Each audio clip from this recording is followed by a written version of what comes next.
అప్పుడొచ్చాడు నా రాజకుమారుడు.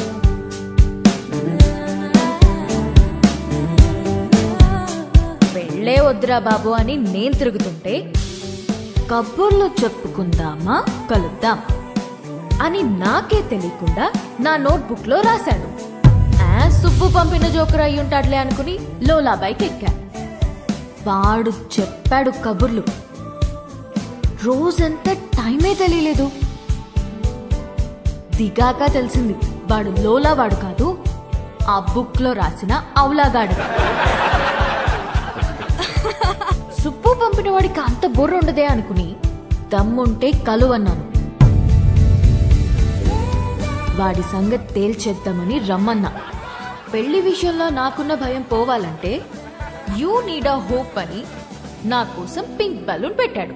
హోప్ అంటే ఎంత బలంగా ఉండాలి. బలూన్ ఇచ్చాడు. అది ఆలోచించుకుంటూ సిటీ మొత్తం తిరిగాను. అప్పుడు తగిలాడు ఒకడు. చుట్టూ పొదలు, మనుషులు లేరు. వెన్నులో వణుకు మొదలైంది. ఏం కావాలరా అని అడిగితే ఒక్క ఛాన్స్ ఇమ్మన్నాడు. ఎలాగో ఎస్కేప్ అయ్యి ఇంటికొచ్చాను గాని వణుకు మాత్రం తగ్గలేదు. ఎవరితోనైనా మాట్లాడితే భయం పోతుందని కాంటాక్ట్ లిస్ట్ మొత్తం వెతికాను. ఎవరికే చేయాలనిపించలేదు. సుబ్బుకి చేద్దామంటే అక్కడికి ఎందుకు వెళ్ళావు, అక్కడేం పని నీకు అని మొదలెడతాడు. నా సిచ్యువేషన్ని అర్థం చేసుకోడు. సడన్ గా ఒంటరిగా ఉన్నానని అనిపించింది. కాంటాక్ట్ లిస్ట్ లో ఎన్ని వందల పేర్లు ఉన్నాయని కాదు, అవసరమైనప్పుడు మన ఎమోషన్స్ ని షేర్ చేసుకోవడానికి మనకంటూ ఒకడు ఉండాలి. అందుకే పెళ్లి చేస్తారేమో. అప్పుడొచ్చింది మెసేజ్ వాడి దగ్గర నుండి, calm down, you're not alone అని. ఆ ఒక్క మాట నాకు ధైర్యాన్ని ఇచ్చింది.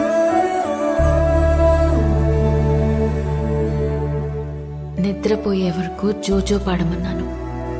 పాడుతూనే ఉన్నాడు. చాలా రోజుల తర్వాత ప్రశాంతంగా పడుకున్నాను. కొన్ని సంవత్సరాలుగా మా నాన్న వల్ల లోపల పేరుకుపోయిన భయాలన్నీ ఒక చిన్న పిట్ట కథ చెప్పి అలా తీసేశాడు.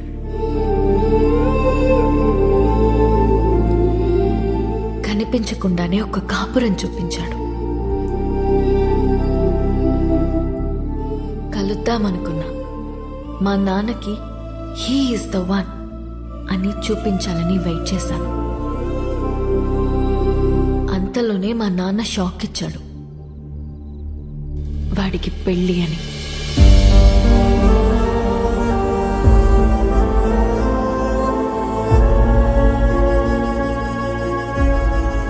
ఎప్పుడూ లేనిది నా కళ్ళల్లో కన్నీళ్లు. వాడు నన్ను మోసం చేశాడని కాదు, ఎప్పుడో నేనన్న మాట పట్టుకుని వాడు నా కోసం వచ్చాడా. నా కోసం ఒకడు పుట్టుంటాడు అనుకున్నాను, కానీ నా మాటల్లోంచి ఒకడు పుట్టొచ్చాడా. పడిపోతున్న నన్ను నిలబెట్టడం కోసం అంత తాపత్రయపడ్డా. హోల్డ్ యువర్ స్మైల్ అన్నాడు. నా కోసం తన ఫ్యామిలీని ఒప్పించాలని ఒంటరిగా కష్టపడుతున్నాడా. వాడి గురించి తలుచుకుంటుంటే ఎప్పుడు కూడా కన్నీళ్ళు ఆగట్లేదు.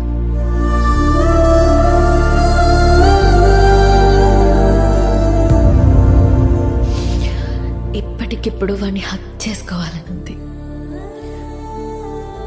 కానీ వాడి హక్ నాకు ఈ లైఫ్లో దొరుకుతుందో లేదో తెలియడం లేదు.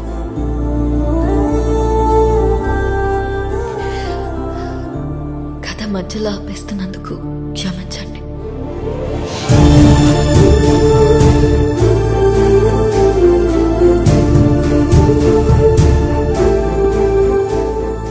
ఆగు.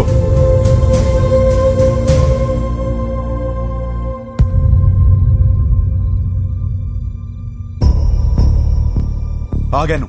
చెప్పండి. వెళ్ళి పెళ్లి చేసుకుంటావో ఏం చేసుకుంటావో నీ ఇష్టం. ఎలాగైనా బతుకు. ఇక నీకు మాకు ఏ సంబంధం లేదు. కానీ వెళ్లే ముందు అమ్మాయికి సారీ చెప్పేసి వెళ్ళు.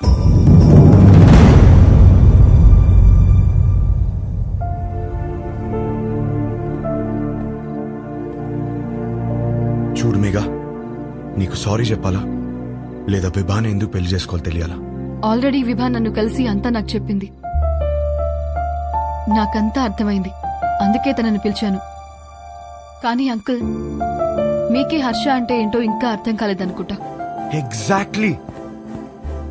ఆ రోజు మీ అందరికీ అర్థమయ్యేలా చెప్దాం అనుకున్నాను, కానీ పక్కన అమ్మాయి లేదు, రాదు అన్నారు. ఇవాళ అమ్మాయి వచ్చింది. ఇవాళ కూడా చెప్పకుండా వెళ్ళిపోమంటారే, నాకు అర్థం కాదు. మీరేమన్నారు? కాపురానికి కావాల్సిన ఏకైక ఎలిజిబిలిటీ సర్దుకుపోవడం. ఇంకొకటి ఉంది నాన్న.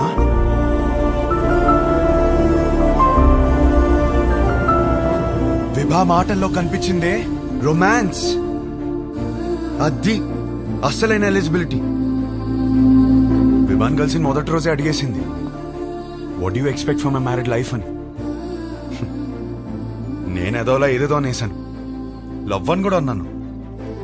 కానీ ఆ తర్వాత తెలిసింది లవ్ కన్నా గొప్పది రొమాన్స్ అని. నా లైఫ్ అంతా రొమాన్స్ తో నిండిపోవాలి. అంటే ఏంట్రా, మీ అంతా రొమాన్స్ చేయకుండా కాపురాలు చేస్తున్నావా, పిల్లలు కనేస్తున్నావా? మామయ్య, మీకు ఎలా చెప్పాలి? మీకు ప్రేమ అంటే అర్థమవుతుంది, రొమాన్స్ అనగానే ఏదో బూతులా మాట్లాడతారని నాకు అర్థం కాదు. రొమాన్స్ అంటే గదిలోకి వెళ్ళి తలుపులేసేసి 10 నిమిషాలు ముగించే పని కాదు. రొమాన్స్ అంటే ప్రేమని చూపించడం. ప్రతి ఒక్కళ్ళు ప్రేమిస్తున్నానని చెప్పేవాళ్లే, కానీ ఎంతమంది ఆ ప్రేమను చూపిస్తున్నారు? ఎరా, ఎవరు చూపించట్లేదని ఎట్లా అంటావు? మేము చూపిస్తున్నాం ఇక్కడ. ఏంటి సార్ ఎలా చూపించారు? గిఫ్ట్ తెచ్చి తీసుకో అని టేబుల్ మీద పడేశారు, అలానా?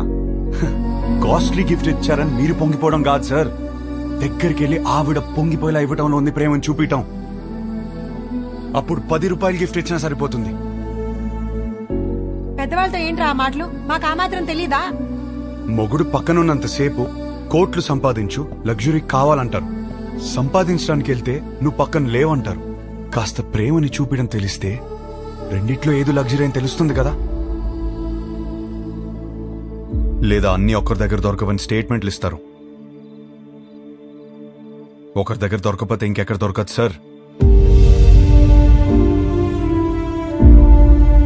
ఇద్దరు సంతోషంగా ఉండాలని పెళ్లి చేసుకుని ఒకరినొకరు బాధ పెట్టుకుంటున్నారు.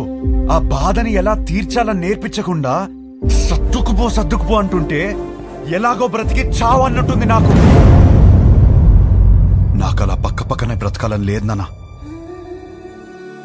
నాకు నా వైఫ్తో చాలా అంటే చాలా దగ్గరగా బ్రతకాలనుంది. అలా బ్రతకాలని తెలిసిన అమ్మాయి విభా. కాపురం పాత పడకుండా ఫ్రెష్ గా ఉండాలంటే ఒక గ్రేట్ రొమాన్స్ కావాలని తెలిసిన అమ్మాయి విభా. తన బాడీ తనది మాత్రమే కాదు, వచ్చేవాడిది కూడా అని హెల్దీగా అందంగా ఉంచడంలో ఎంత రొమాన్స్ ఉంది. మొగుడు పక్కనే ఉన్నప్పుడు కబుర్లు పుడుతూనే ఉండాలని ఒక అమ్మాయి కోరుకోవడంలో ఎంత రొమాన్స్ ఉంది.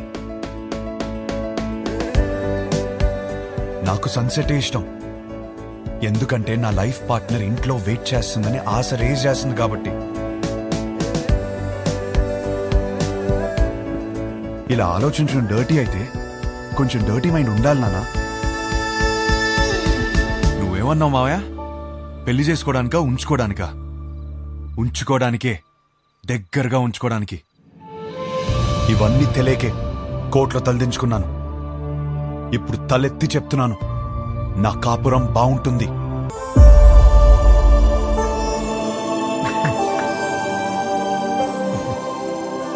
రే, అమ్మాయి బాధపడుతూ ఉంటుంది, వెళ్ళి కబుర్లు చెప్పు, కౌగిలించుకో. ఇంకా కబుర్లు చెప్పుకోమంది. ఇంకా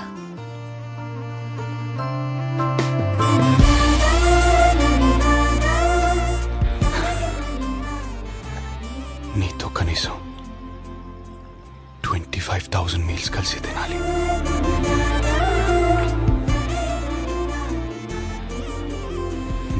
1000 నైట్స్ కలిసి పడుకోవాలి.